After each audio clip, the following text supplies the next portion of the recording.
Hey there, today we're going to be talking about how to switch between desktop and IRL while you're streaming. Essentially what you need for this to work is a cloud-hosted streaming server, and the tool that I use and other big streamers use is called streamable.run. It's the most reliable, modern, and all-around best option, so let's take a look at how to get this working.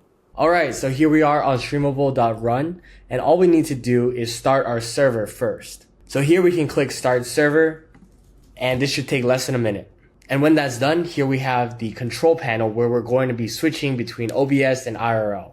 First, to connect OBS, what we want to do is go into this ingest here, click on SRT, and copy the full URL.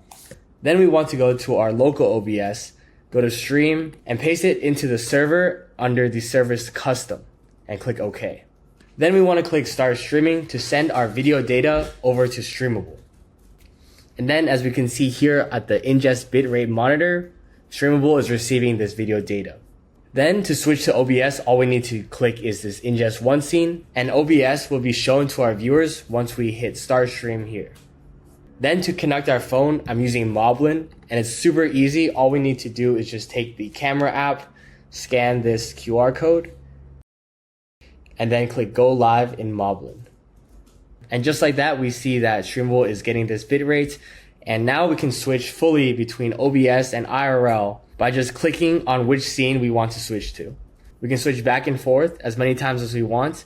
And also we can leave the house using this phone, close this window and shut off the computer, and it'll still work. Another super cool thing with cloud hosted streaming servers is that if you're outside and you lose connection, like you enter an area that has spotty signal, we can emulate this by going to airplane mode.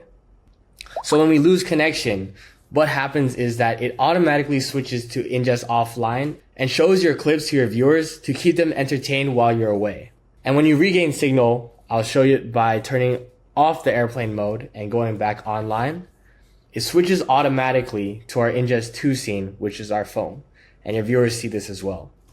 Anyways, hopefully that's helpful, and that's about it.